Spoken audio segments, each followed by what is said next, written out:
एकलिंगजी उदयपुर, मेवाड़ का अधिपति और उसकी अमर गाथा। उदयपुर झीलों की नगरी, महलों और शौर्य की कहानियों का आलम। लेकिन इस शहर की सैर करने वाला हर यात्री, हर भक्त, हर इतिहासकार यहाँ के आत्मा को समझने के लिए एक स्थान की ओर खींचा चला जाता है। ये स्थान न तो कोई भव्य किला है, न कोई झीलों से घिरा महल। ये है कैलाशपुरी, जहाँ दो पहाड़ियों की गोद में बसा है एकलिंगजी मंदिर परिसर। यहाँ पत्थरों में इतिहास सांस लेता है। यहाँ भक्ति और राजधर्म का अनूठा संगम है। यहाँ भगवान शिव एक लिंग के रूप में मेवाड़ के सच्चे अधिपति के रूप में विराजमान है और मेवाड़ के महाराणा उनके दीवान, उनके सेवक।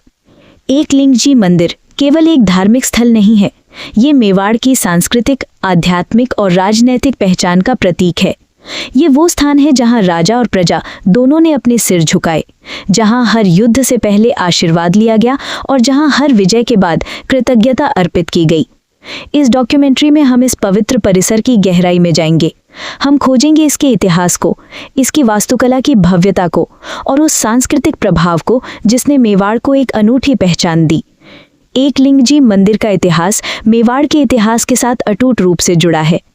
8वीं शताब्दी में जब भारत की धरती पर साम्राज्यों का उदय और पतन हो रहा था, एक युवा योद्धा बप्पा रावल ने मेवाड़ की नींव रखी। जनश्रुति के अनुसार बप्पा रावल ने अपने गुरु हारितराशी के मार्गदर्शन में इस मंदिर की स्थापना की। ये मंदिर न केवल भगवान शिव को समर्पित था, बल्कि ये मेवाड़ की राजनैतिक और आध्यात्मिक शक्ति का केंद्र बन गया। बप्पा रावल, जिन्हें मेवाड़ के गहलोत वंश का संस्थापक माना जाता है, ने 734 ईस्वी में एकलिंगजी मंदिर का निर्माण करवाया। एकलिंग महात्म्य नामक प्राचीन ग्रंथ के अनुसार ये मंदिर भगवान शिव के एकलिंग रूप को समर्पित है, जो मेवाड़ के कुल देवता हैं। बप्पा रावल ने इस स्थान को चुना क्योंकि यहाँ की प्राकृतिक सुंदरता और आध्यात्मिक ऊर्जा ने उन्हें प्रेरित किया। कहा जाता है कि उनके गुरु हारितराशी, जो लकुलिश संप्रदाय के महंत थे, उन्होंने उन्हें यहाँ मंदिर स्थापित करने का निर्देश दिया। मंदिर का स्थान कैलाशपुरी दो पहाड़ियों के बीच बसा है। इसका नाम भगवान शिव के निवास कैलाश पर्वत से प्रेरित है। यहाँ का प्राकृतिक सौंदर्य और शांति इसे एक आदर्श तीर्थ बनाते हैं। लेकिन एकलिंगजी केवल एक तीर्थ नहीं था, ये मेवाड़ के शासकों के लिए एक राजनीतिक प्रतीक भी था।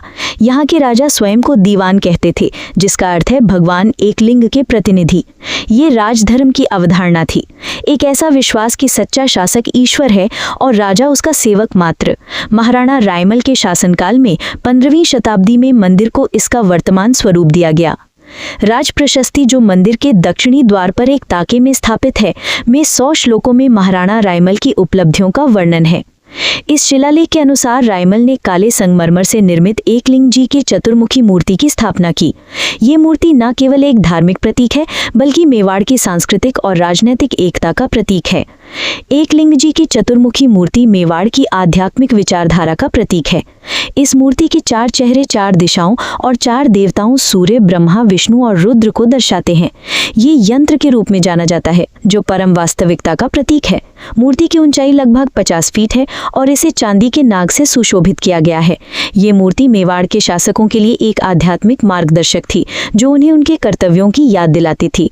मंदिर का इतिहास केवल निर्माण और पुनर्निर्माण की कहानी नहीं है, ये उन आक्रमणों की कहानी भी है जिन्होंने इसे नष्ट करने की कोशिश की। दिल्ली सल्तनत के आक्रमणों के दौरान मूल मंदिर और मूर्ति को नुकसान पहुंचा, लेकिन मेवाड़ के शासकों ने हर बार इसे पुनर्जन्म दिया। महाराणा हमीर सिंह और महाराणा कुंभा ने 14वीं और 15वीं शताब्दी में मंदिर का जीर्णोद्धार करवाया। ये मंदिर मेवाड़ के अटल विश्वास का प्रतीक बन गया, एक ऐसा विश्वास जो ना तो तलवार से टूटा, ना ही समय के थपेड़ों से। महाराणा प्रताप का एकलिंगजी के प्रति विश्वास मेवाड़ के इतिहास में अमर है। जब विपत्तियां उन्हें घेर ली थी, तब उन्होंने बीकानेर के राजा पृथ्वीराज को लिखा, तुरक कहाँ से मुख पत्तो इन तणसु एकलिंग, उगे जाही उगसी प्राची बीच पतंग।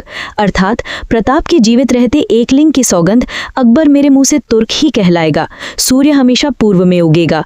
ये पत्र एकलिंगजी के प्रति मेवाड़ के अटूट विश्वास को दर्शाता है। एकलिंगजी मंदिर केवल राजाओं का तीर्थ नहीं था, ये मेवाड़ की प्रजा के लिए भी उतना ही महत्वपूर्ण था। यहाँ की पूजा पद्धति, जो लकुलिश संप्रदाय से प्रेरित थी, ने मंदिर को एक अनूठा आध्यात्मिक केंद्र बनाया। नाथ संप्रदाय के महंतों ने शुरू में पूजा का संचालन किया, लेकिन बाद में गुसाई समुदाय ने इसे संभाला। ये परंपरा आज भी जीवित है। एकलिंग जी का इतिहास केवल शासकों और मंदिरों की कहानी नहीं है। ये मेवाड़ की उस आत्मा की कहानी है जो हर युद्ध, हर संकट में अडिग रही। ये वो स्थान है जहां राजधर्म का सिद्धांत जन्मा, एक ऐसा सिद्धांत जो कहता है कि सच्चा शासक ईश्वर है और राजा उसका सेवक मात्र। एकलिंग जी मंदिर की वास्तुकला मेवाड़ की शिल्पकला का एक अनुपम उदाहरण है। ये मंदिर केवल एक धार्मिक स्थल नहीं है, बल्कि ये एक कला का खजाना है जो मेवाड़ की सांस्कृतिक समृद्धि को दर्शाता है। मंदिर परिसर में 108 मंदिर हैं जो संगमरमर और चूना पत्थर से निर्मित हैं। मुख्य मंदिर की 2 मंजिला संरचना, इसकी पिरामिड शैली की छत और नक्काशीदार टावर इसे एक भव्य रूप प्रदान करते हैं। मंदिर की दीवारों पर उकेरी गई मूर्तियां मेवाड़ की शिल्पकला की उत्कृष्टता को दर्शाती हैं। ये मूर्तियां न केवल सौंदर्य का प्रतीक है, बल्कि उस समय की सामाजिक और सांस्कृतिक मान्यताओं को भी दर्शाती हैं।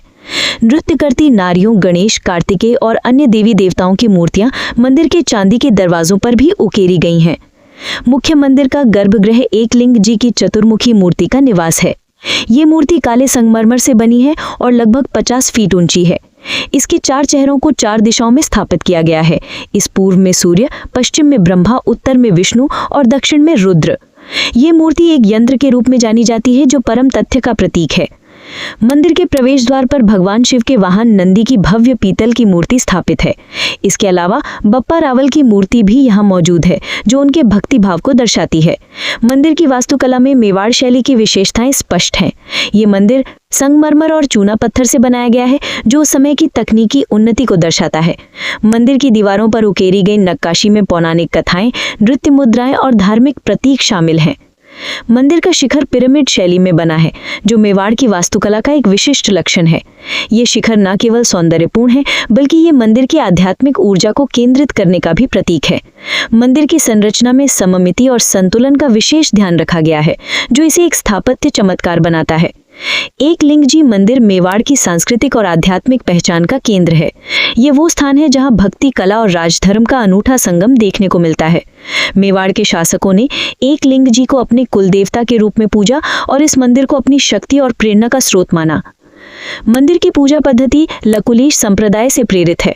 ये संप्रदाय भगवान शिव की भक्ति पर केंद्रित है और इसकी परंपरा मंदिर में आज भी जीवित है।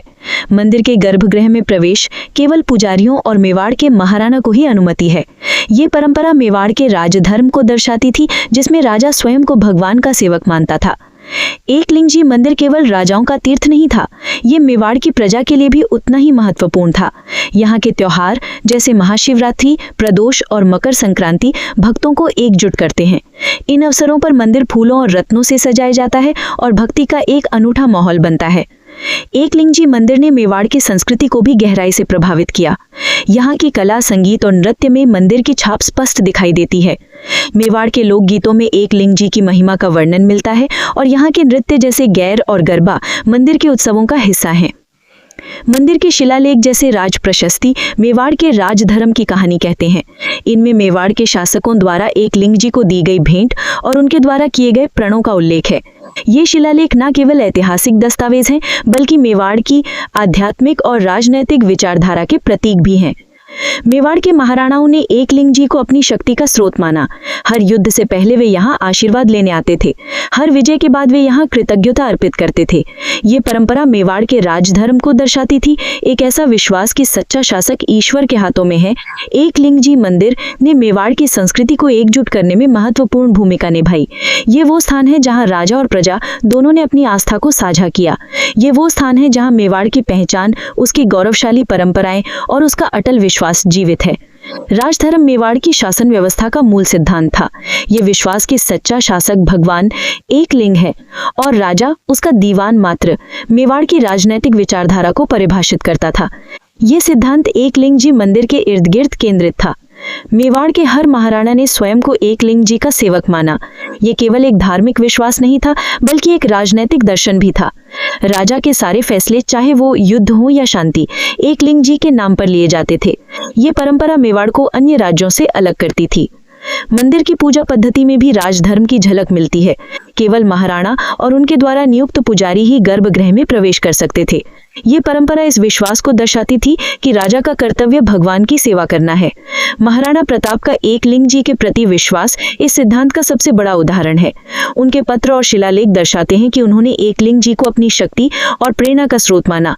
यह विश्वास मेवाड़ के शासकों को एक अनोखी ताकत देता था, जो उन्हें सबसे कठिन परिस्थितियों में भी अडिग रखता था। राजधर्म का यह सिद्धांत आज भी प्रासंगिक है। यह हमें यह सवाल पूछने के लिए प्रेरित करता है कि क्या सच्ची सत्ता ईश्वर के हाथों में है? क्या आज के लोकतांत्रिक युग में भी इस तरह के विश्वास का कोई स्थान है? एकलिंग जी मंदिर हमें इन सवालों पर विचार करने के लिए मजबूर करता है। एकलिंग जी मंदिर आज भी उतना ही प्रासंगिक है जितना वो मध्यकाल में था। ये केवल एक धार्मिक स्थल नहीं है, बल्कि ये मेवाड़ के सांस्कृतिक और आध्यात्मिक पहचान का प्रतीक है। ये हमें ये सवाल पूछने के लिए प्रेरित करता है कि सच्ची सत्ता क्या है? क्या ये राजा के हाथों में है? क्या ये जनता के हाथों में है? या कि ये किसी उच्च शक्ति के हाथों में है? आज के लोकतांत्रिक युग में राजधर्म का सिद्धांत हमें ये सिखाता है कि सत्ता का उपयोग जन कल्याण के लिए करना चाहिए। एकलिंग जी मंदिर हमें ये याद दिलाता है कि सच्ची शक्ति विनम्रता और सेवा में निहित है।